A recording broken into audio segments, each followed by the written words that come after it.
예, 김대기 선생입니다. 자, 갈래복합지문 다섯 번째 같이 보겠습니다. 평론 비슷한 글 속에 시조가 몇 개 포함되어 있습니다. 평론은 전혀 중요한 것 같지 않고요. 그 속에 사용된 시조가 있는데 까마귀와 관련된 게 네개가 나오고 백로와 관련된 게 하나가 나오죠. 모두 공통점은 동물과 관련된 시조들이고 문학작품 속에서 동물이 어떻게 형상화되고 있는가, 그것이 무엇을 보여주기 위한 것이고 그 동물의 어떤 부분들이 글 속에 반영되어 있는가, 이제 그런 것들을 찾아보라는 지문 같아요. 자, 지문 3개 앞에 나오는 A, B, C는 좀 쉽게 볼 수 있는 지문이고요. D하고 E는 조금 좀 생소할 수 있습니다. 자, 우선 해제부터 먼저 살펴보시고요. 지문 내용을 볼게요. 자, 이 글은 문학 작품에 나타나는 동물 상징의 개념과 변주에 대해서 설명을 하고 있다. 변주란 말 아시겠죠, 그죠? 어떤 상징성이 있는데 그것이 다르게 상징될 때 우리가 변주라고 부를 수 있을 것 같아요. 어떤 동물의 상징성과 그것이 다르게 상징되는 그러한 것들을 설명한답니다. 까마귀를 예로 들어서 시조에서 그 상징적 의미가 다양하게 변주되어 나타나고 있음을 보여주고 있다. 자, 해제는 아무것도 없네요. 자, 그러면 본문 내용 들어가서 본문을 봐나가면서 설명을 하겠습니다. 자, 문학 작품에서 동물 상징을 활용하여 인간의 삶을 보여주는 전통은 비교적 오래되었다. 운문과 산문 시대와 공간을 넘어서 우의적 표현이 주제를 효과적으로 드러내기에 적합하기 때문이다. 자, 우의적 표현이라고 했는데요. 이 말은 인간사의 문제를 동물에 비유해서 간접적으로 표현하는 방식이죠. 자, 인간사의 문제를 동물에 비유해서 간접적으로 표현하는 방식을 우의적이라고 하는데요. 이렇게 하면 주제를 효과적으로 드러낸다 그랬죠. 보통은 교훈성이에요. 우리가 알고 있는 토끼전 같은 경우에도 동물들이 나오죠. 동물을 통해서 인간사의 문제를 간접적으로 표현하고 있고 그것을 통해서 어떤 교훈을 전달하려는 주제를 더 쉽게 전달할 수 있는 효과를 얻을 수 있습니다. 자, 다음 부분 볼게요. 대개 작품의 소재로서 동물 상징은 관찰을 통해 얻어진 간습적 의미가 중심을 이룬다. 다만 이러한 의미는 고정되지 않고 상황에 따라 합리적이고 객관적으로 인식되는 것에서부터 신비롭고 관념적 규정되는 것까지 폭넓은 양상을 보인다. 자, 조금 요약해 볼게요.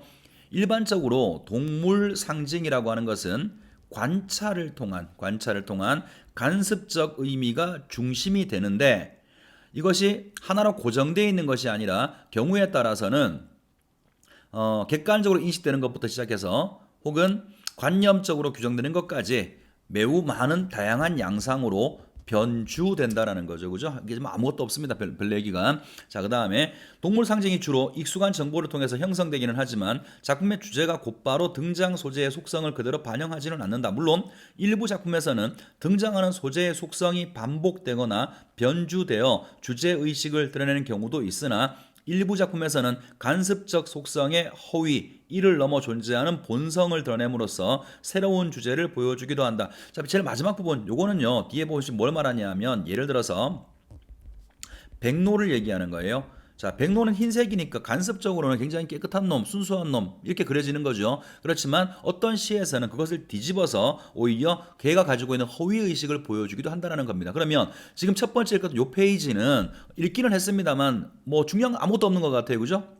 무슨 말 하냐면 우리가 동물들을 통해서 관찰을 통해서 어떤 기본적 상징성을 만들지만 그 상징성은 고정되어 있는 것이 아니라 작품에 따라서 매우 다양하게 변주된다라는 겁니다. 자, 다음 페이지 볼게요.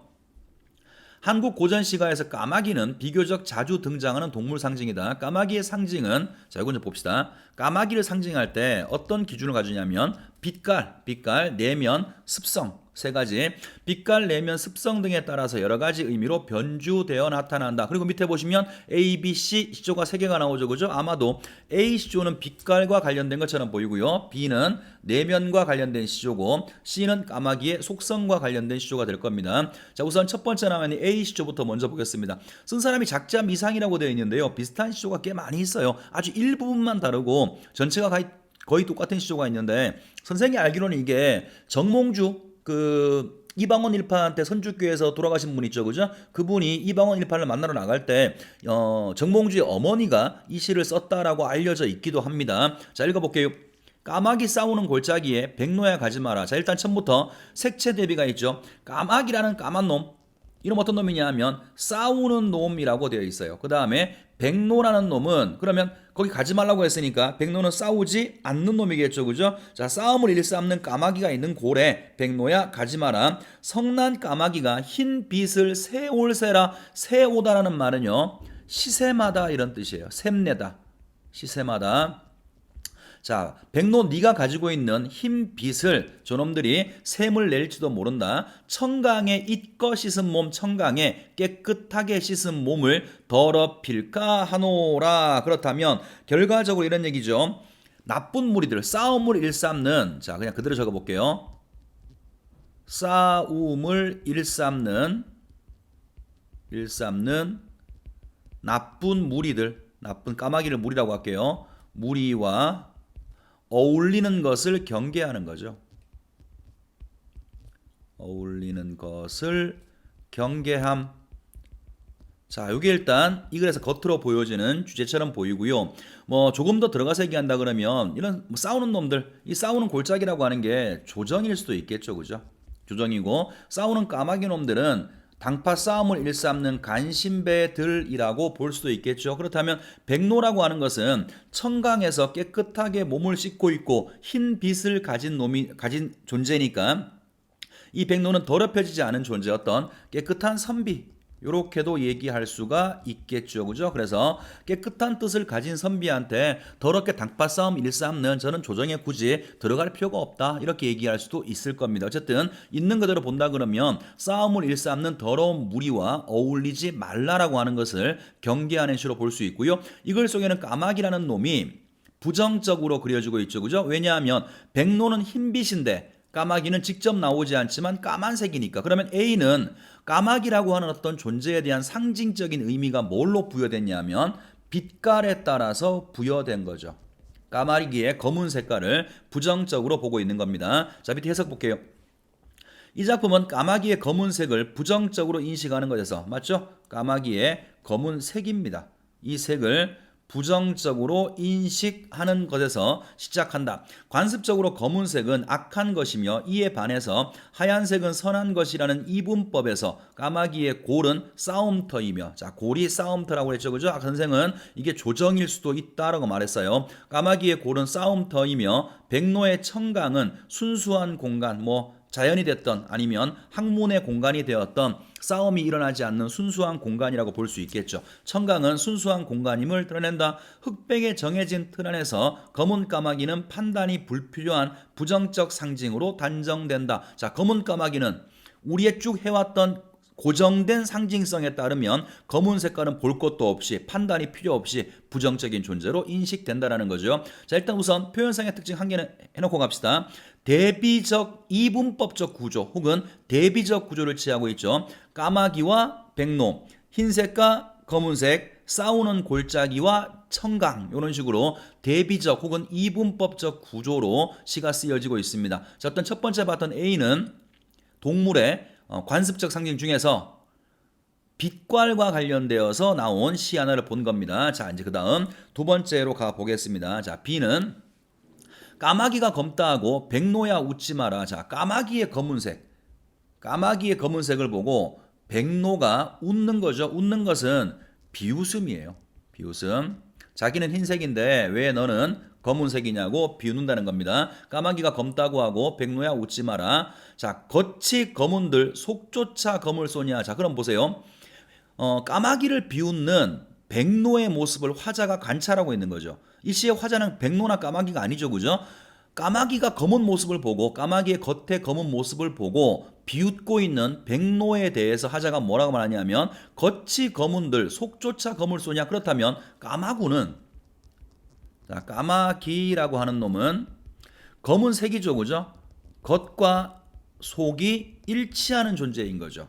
자, 겉이 검은들 속조차 검겠느냐? 아마도 겉이 희고 속이 검은 놈은 너뿐인가 하노라. 너가 누구예요?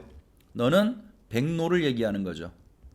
그러면 까마귀와 대비해서 백로가 가지고 있는 상징성은 어떤 거냐면 얘는 겉은 흰색이에요. 근데 속은 검은 놈이죠, 그죠? 겉과 속이 다른 존재인 거지. 이런 존재를 우리가 한자성어로는 표리부동이란 말 들어본 적 있을 거예요. 겉과 속이 다른 존재. 그래서 화자는 지금 까마귀의 겉모습만 보고 비웃는 백로를 보고 까마귀는 그래도 겉과 속이 같은 놈이지만 너는 겉과 속도 다른 놈이라고 백로의 표리부동함을 비판하고 있는 거죠. 풍자하고 있는 겁니다. 그래서 글의 주제도 표리부동한 인물에 대한 풍자라고 할 수 있어요. 적어볼게요. 겉과 속이 다른 것을 표리부동이라고 했습니다.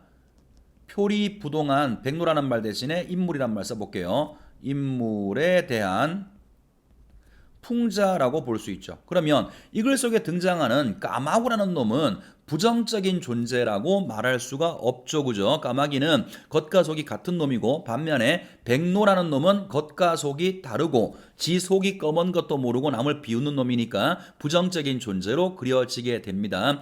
이것도 지금 보시면 쓴 사람이 작자 미상이라고 되어 있는데요.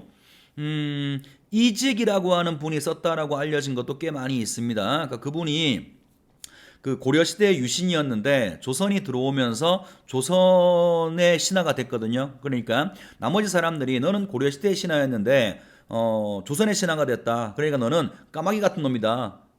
비웃으니까 이분이 뭐라고 말했냐면 나는 그래도 겉과 속이 같은 놈이지만 나를 비우는 너희 놈들은 겉으로는 그렇게 말하지만 속은 딴 생각 먹은 놈들이야. 겉과 속이 다른 놈들이라고 비판하며 쓴 글이라고 말하기도 해요. 이렇게 본다 그러면 자기 변명적인 시라고도 얘기할 수 있겠죠. 어쨌든 비는 까마귀에 뭘 보고 쓴 거냐면 속마음이죠. 속하고 겉이 똑같다 이런 거예요. 그러면 해석 볼게요. 이 작품은 검은 까마귀를 비우는 하얀 백로에 초점을 둔다. 겉과 속, 외양과 심성, 가문과 개인 등이 일치하지 않을 수 있음을 백로의 비웃음을 통해 드러낸다. 여기서 백로라는 놈이 그것이 일치하지 않는 놈이죠. 표리부동한 놈. 이처럼 화자의 냉소적 관찰을 통해 화자가 백로를 비웃고 있는 거죠. 지가 그런지도 모르고 남을 비웃는 백로를 냉소적으로 화자는 비웃고 있는 겁니다. 화자의 냉소적 관찰을 통해 겉만 보고 남을 성급하게 평가하기보다 자신을 먼저 성찰하라는 화자의 의도가 검은 까마귀와 하얀 백로를 통해 드러난 것이라고 할 수 있어. 자, 그렇다면 여기 해설을 보면 선생님이 지금 위에서 표리부동한 인물에 대한 풍자라고 했는데 주제를 이렇게 말할 수 있겠네요. 그죠? 겉만 보고 남을 성급하게 평가하기보단 자신을 먼저 성찰하라. 이게 주제일 수도 있겠네요. 자, 뭐 어떻든 간에 주제라고 하는 게 고정되어 있는 게 아니라 보는 관점에 따라 여러 가지가 있을 수 있으니까 여기 지금 해석처럼 봐도 상관은 없어 보입니다. 어쨌든 지금 보는 B에서의 까마귀는 부정적인 존재가 아니고요. 오히려 백로가 부정적인 존재로 그려지고 있습니다. 자, 그 다음 세 번째는 아마 안 읽어봐도 빛깔 나왔고 내면 나왔으니까 마지막은 속성에 관한 문제가 될 것 같은데요. 자, 누가 까마귀를 검고 흉하다고 했던가? 자, 이게 일반적인 통념이죠. 사람들의 일반적인 생각은 까마귀는 검은 놈이고 흉한 놈이라고 한다는 거예요. 그런데 반포보온을 그것이 아니 아름다운가? 자, 반포보온이 아름답다라고 했죠, 그죠? 자, 이 반포보온이란 말은 무슨 말이냐면 까마귀의 효도라는 뜻이에요. 까마귀는 나이가 든 부모를 까마귀가 직접 버리지 않고 봉양을 한답니다. 그걸 보고 반포보온이란 말이 나왔어요. 까마귀의 효도라는 말이죠. 그러면 사람들 말처럼 까마귀는 흉한 놈이 아니라 까마귀는 은혜를 아는 존재라는 거죠. 다시 말하면 효도하는 존재라는 거예요. 그럼 이거는 까마귀를 관찰한 이후에 얻게 된 새로운 인식이죠. 그러니까 사람들이 가지고 있는 초장에서 보였던 통념에 대해서 반박하는 거예요. 서리법을 사용해서 통념을 반박하며 강조하는 거죠. 다시 볼게요. 누가 까마귀를 검고 흉하다고 했는가? 사람들의 생각. 반포보온 그것이 아니 아름다운가? 까마귀의 효도 그것이 아니 아름다운가? 다시 말하면 까마귀는 흉한 존재가 아니라는 겁니다. 그래서 사람들이 가지고 있는 일반적인 통념에 대해서 뒤집고 있는 거죠. 자, 마지막 사람이 저 새만 못하여 못내 슬퍼하노라. 사람이라는 놈은 효도를 몰라. 반면에 저 까마귀는 부모를 봉양할 줄 알아. 이렇게 대비해놨죠. 그죠? 오히려 여기 나온 까마귀라고 하는 것은 사람들이 배워야 될 사람들한테 교훈을 주는 존재로 그려지고 있죠. 그죠? 그래서 글의 주제도 까마귀의 효도에 관한 문제예요. 까마귀의 효도를 본받자 이게 아마 글의 주제가 되겠죠. 자, 밑에 해석 보겠습니다. 이 작품은 까마귀의 습성을 관찰한 결과, 자, 까마귀의 습성, 늙은 부모를 봉양하는 까마귀의 습성을 관찰한 결과를 인간사회에 적용한 경우이다. 새끼 까마귀가 자라서 늙은 어미 까마귀에게 먹이를 물어다 주는 것을 보고 관찰하고 까마귀를 효의 상징으로, 자, 반포보온이라는 말이 그런 뜻이에요. 효의 상징으로 드높이고 인간이 본받아야 될 대상, 인간한테 교훈을 주는 대상, 본받아야 될 대상으로 삼고 있다. 검은 까마귀가 가지는 부정성을 극복하고 까마귀의 속에 대한 궁금증을 한꺼번에 해결한 것이다. 까마귀의 속성은 것처럼 나쁜 게 아니라는 거죠. 자, 세 가지 이제 제일 첫 번째 이야기했던 빛깔과 내면과 속성에 대해서 대표하는 시들을 세 가지를 살펴봤고요. 자, 이제 두 개가 더 있는데 지금까지 본 A, B, C까지는 그래도 우리가 뭐 어떤 경우든 간에 한두 번씩 본 적이 있을 텐데요. 세 번째와 네 번째는 조금 생소할 수 있어서 선생님이 지금 화면에다가 밑에다가 해석을 하나 적어놨으니까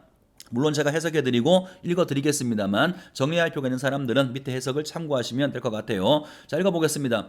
이 외에도 까마귀는 또 다른 상징을 갖기도 하며, 자, 까마귀 뭐뭐가 있고 이처럼 다양한 양상은 다른 동물들에게도, 자, 그러면 제일 마지막에 나오는 놈은 까마귀가 아니라는 말이겠죠. 다른 동물들에게도 나타난다. 자, 그럼 D를 볼게요. 까마귀가 까마귀를 쫓아 들었구나. 자, 까마귀가 까마귀를 쫓아서 어딘가로 갑니다. 뒷동산에. 그러면 요거는 뒷동산이라고 하는 건 해석이 조금 좀 그럴 것 같은데 보세요. 첫 번째 해석.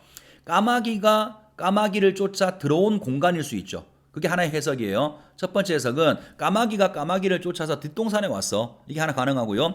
두 번째는 뭐가 가능하냐면 이게 의도적 행가리로 볼 수도 있죠. 의도적인 행가리, 다시 말하면 초장에 붙어 있는 게 아니라 중장에 가야 어울리잖아요. 뒷동산에 늘어진 고향나무, 이렇게 해서 상관없죠, 그죠? 그래서 여기 붙어 있는 뒷동산이라고 하는 것은 그냥 까마귀가 까마귀를 쫓아서 따라온 공간으로 볼 수도 있고 아니면 고향나무가 있는 공간으로 볼 수도 있습니다. 뭐 별로 중요한 건 아닙니다만 해석을 할 때 그렇게 두 가지로 가능하니까 알아두시라고 말씀을 드린 거고요. 자, 까마귀가 까마귀를 쫓아서 들어왔어요. 자, 아무 생각 없이 그냥 따라서 들어옵니다. 그래서 이제 이거 보면 해설지를 보시면 이게 주제가 부하내동이라고 그랬죠, 그죠? 부하내동이 남을 따라하는 거예요. 아무 주관 없이 남을 따라하는 거. 그러면 여기 까마귀는 A라고 하는 까마귀는 그냥 B를 따라가는 거죠. 아무 생각 없이. 자, 까마귀가 부하내동하는 모습을 보였습니다. 더 읽어보죠. 까마귀가 까마귀를 쫓아서 들었구나. 뒷동산에 흐드러진 고향나무에 드느니, 자, 날아드느니 까마귀로다. 자, 이제 날아보니까 거기도 또 까마귀가 있는 거예요. 자, A 까마귀가 B 까마귀를 따라서 뒷동산에 있는 고향나무에 갔는데 거기도 가봤더니 역시 까마귀가 또 있더라는 거지. 자, 여기서 까마귀의 상징성. 까마귀를 지금 올해 EBS 해설지를 보면요. 해설지를 보면 그냥 단순하게 부하내동하는 존재, 아무런 주관 없이 남들을 따라가는 존재라고 그려져 있는데요. 보통 해석을 할 때 이 까마귀를 그렇게 해석하는 것보다는 어떤 간신배들 혹은 탐관오리로 보기도 합니다. 자신의 이익을 따라서 주관과 관계없이 이익을 따라서 남을 따라 이익을 쫓는 무리들을 따라서 함께 움직이는 존재들, 까마귀를 간신배 혹은 탐관오리라고 보기도 해요. 자, 다시 읽어보면서 마지막 해석해 볼게요. 까마귀가 까마귀를 쫓아 들어왔구나. 뒷동산에 늘어진 고향나무에 드느니 까마귀로다. 새난 날 묻까마귀자. 새는 날은요, 날이 샜어요. 그러니까 다음 날이죠, 그죠? 뭐 이거는 해석을 할 때 다음 날 정도로 해석하시면 돼요. 다음 날 묻까마귀가 한 대 내려 디범벙 덤벙 두루 덮쳐져 싸우니. 자, 요거는요 의성어 의태어 음성 상징어가 쓰여진 거죠. 음성 상징어인데 이제 아마 교재에 해석이 되어 있을 거예요. 디범벙은 어떤 모습이고 덮쳐지는 건 어떤 모습이고 이런 건데 특별하게 그걸 하나씩 다 보는 건 의미가 없어 보이고요. 까마귀들이 서로 뭐랄까 이게 뒤엉킨 모습이죠. 서로 복잡하게 막 뒤엉켜서 무리를 나눌 수도 없는 한 무리로 모여있는 그런 모습을 이렇게 음성 상징어를 통해서 표현한 것 같아요. 다시 봅시다. 자, 다음 날 묻까마귀. 자, 모든 까마귀가, 보통 까마귀가 전부 다 한 대 내려와서, 자, 어제는 A가 B를 따라갔더니 C가 있었죠, 그죠? 그런 식으로 까마귀가 계속 하나 둘씩 모여든 거예요. 모여들다 보니까 그 다음 날이 되니까 묻까마귀가 한 대 내려 디덤벙 덤벙 두루 던져져 싸우니 아무 그 까마귀인 줄 몰라라. 아마도 어제 그 까마귀인 줄도 모르겠다. 다 똑같아 보인다라는 거죠.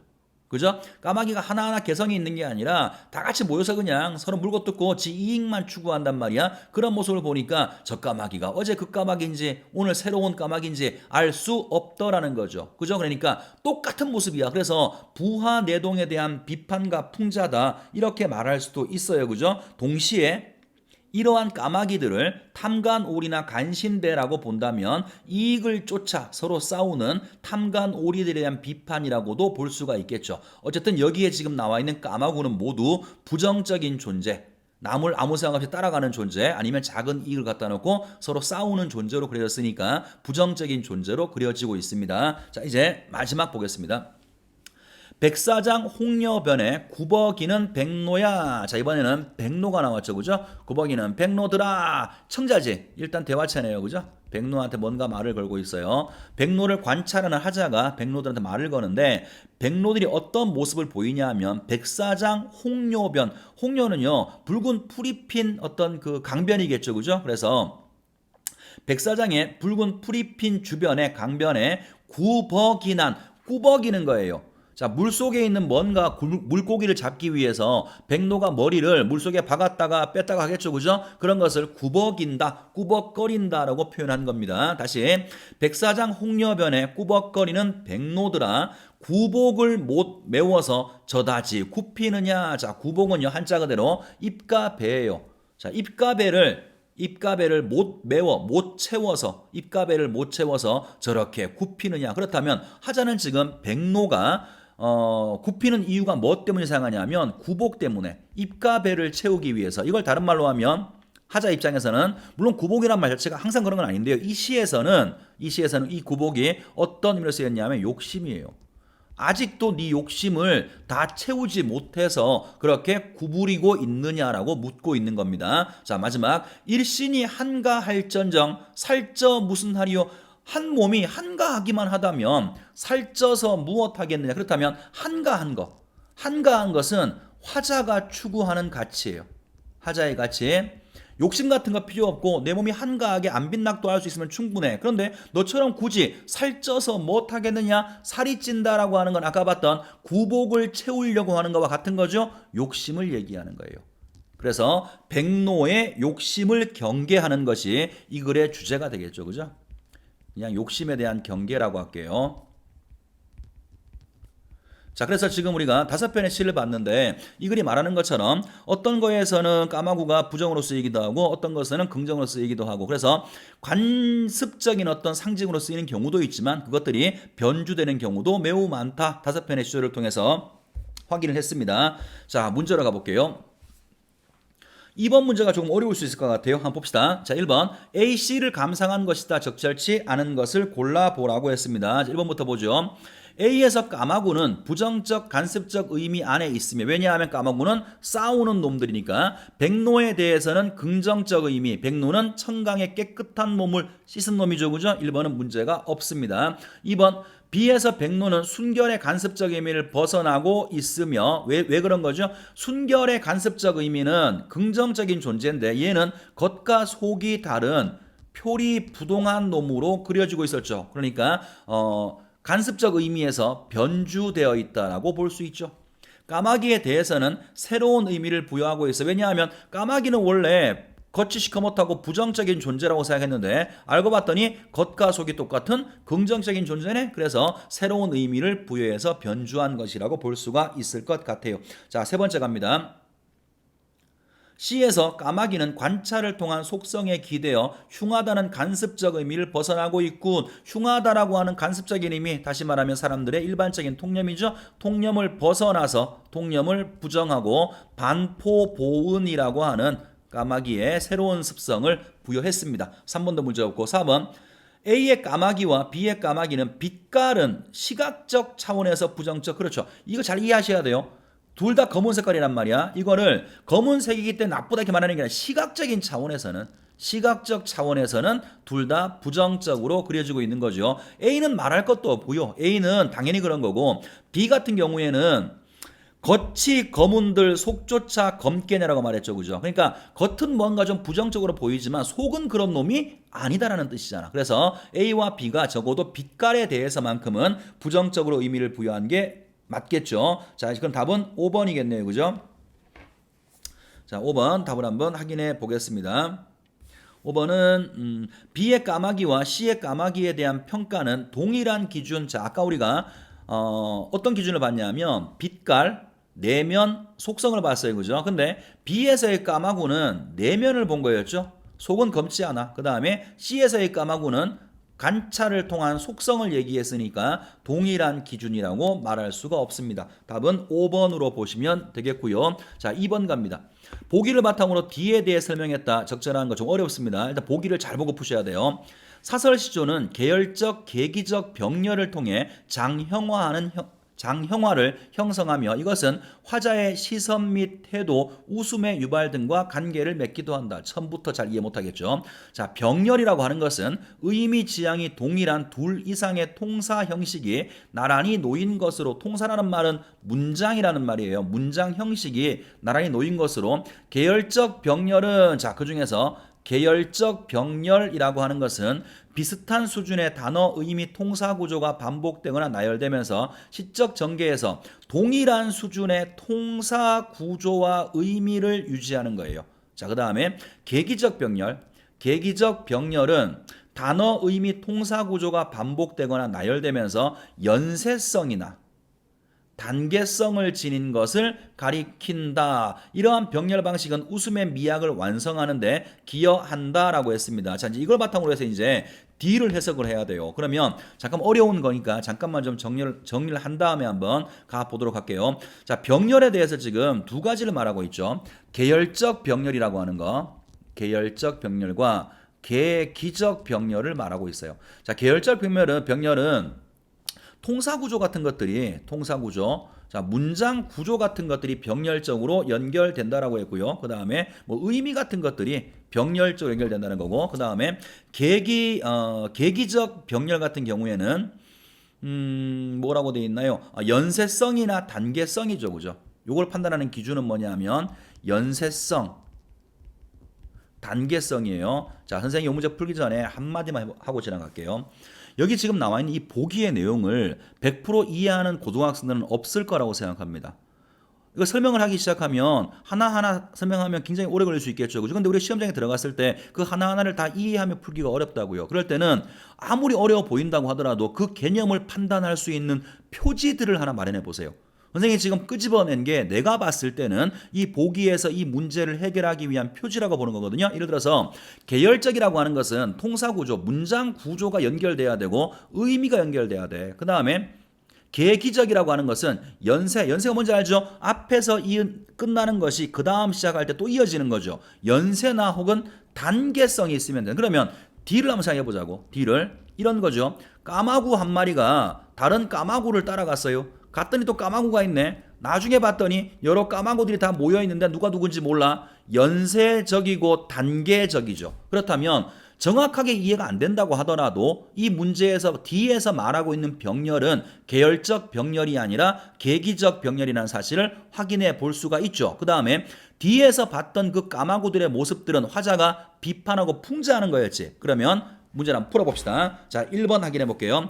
계기적 병렬 1번 가능하고 2번 가능하고 3번 해당 사항 없고 4번 5번 가능할 수 있겠네. 자, 그럼 1번 2번하고 5번 검토합니다. 1번 계기적 병렬을 통해 오케이. 대상 까마귀가의 거리를 두어 풍자한다. 자, 문학에서 거리를 둔다라는 말은 보통 뭐냐면요, 친밀감이에요. 거리를 둔다라고 하는 것은 친밀감이 없다라는 거죠. 부정적으로 평가한다는 거죠. 까마귀들에 대해서 부정적으로 평가해서 풍자하고 있다. 답은 이미 1번이네요. 그죠? 하나만 더 볼까요? 2번 계기적 병렬을 통해 대상과 거리를 좁혀. 대상과 거리가 좁아진다는 말은 친밀하다라는 이야기예요. 그러면 까마귀를 긍정적으로 봐야 되는데 천만의 말씀 만만의 콩떡이죠. 그죠? 그 다음에 5번은 계기적, 계열적 병렬을 합친다고 했는데 아까 봤다시피 계열은 나온 바가 없죠. 어려운 문제인데 답은 1번입니다. 선생님이 어떻게 풀었는지 풀이 방법을 다시 한번 잘 연구해 보시기 바랍니다. 자, 그 다음에 세 번째 문제로 가보겠습니다. 세 번째는 자, A, E에 대한 이해다 적절치 않은 거. 자, 또다시 DC에 관한 문제네요. 선생님 밑에다가 A, E가 뭔지 적어놨으니까 한 번씩 확인하시면서 문제를 풀어보도록 합시다. 자, 일단 1번부터 보죠. A는 B의 행동을 따라하다 C를 발견한다. 자, 해볼까요? 까마귀가 까마귀를 쫓아갔으니까 A는 B를 따라간 거죠. 들어갔구나. 뒷동산에 흐드러진 고향나무에 희어드니 까마귀로구나. 거기 까마귀가 또 있구나. 1번은 문제없죠. 해석이에요. 그 다음 2번. D를 통해 A와 B의 거리가 좁혀졌어. 자, D에서는 까마귀가 한 대 내려왔죠. 그죠? 각각 따로 있던 까마귀들이 한 곳에 모였어. 그러니까 거리가 좁혀졌다고 말할 수 있겠죠. 3번. B는 C와 함께 D에 속하였다. 자, B. 요 까마귀는 원래 있던 요 까마귀와 함께 C와 함께 D는 한 대 있는 까마귀죠. 그죠? 함께 있게 된 것이니까 3번도 문제 없죠. 4번은 C와 D는 행동을 같이 하였다. 자, C와 D. 이 까마귀들이 C의 까마귀나 D의 까마귀나 모두 한 대 내려 읽기도 어렵다. 디덤벙 싸우고 앉아있는 모습이죠. 같이 행동을 한 거죠. 자, 5번. E는 D와 행동을 달리 하였다. 자, 이 까마귀는 지금 있는 까마귀하고, 자, 마지막 한번 다시 볼게요. 아무 그 까마귀인 줄 몰라라. 지금 현재 하자가 보고 있는 까마귀들은 서로 싸우는 까마귀들이죠. 그죠?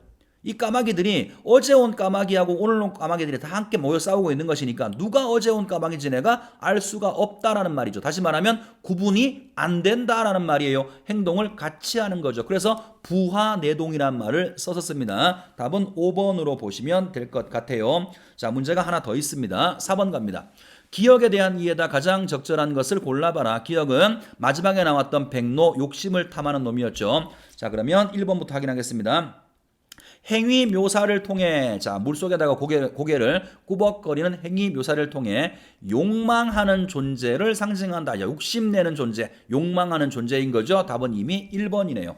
외양 묘사를 통해 가능하고요. 절제는 해당 사항 없고요. 3번 내면 묘사는 나온 바가 없고요. 시간의 흐름도 글쎄요. 5번은 공간의 이동 글쎄요. 답은 1번 말고는 없습니다. 우리가 기억하다시피 백로는 어떤 자신의 욕심을 채우려는 존재인 거고, 그걸 지금 바라보고 관찰하고 풍자하는 화자는 그런 거 없이 한가한 것으로 충분하다라고 말하는 사람이라서 백로하고 화자는 가치관이 서로 대립된다라고도 말할 수가 있겠죠. 자, 지금 보시는 그 동물들에 나오는 이런 시조들은 이거 말고도 되지게 많습니다. 선생님이 나중에 변형 문제 다룰 때 그때 이거 이외의 것들도 같이 집어넣어서 한번 정리를 해드리도록 하겠습니다. 자, 수고 많았습니다.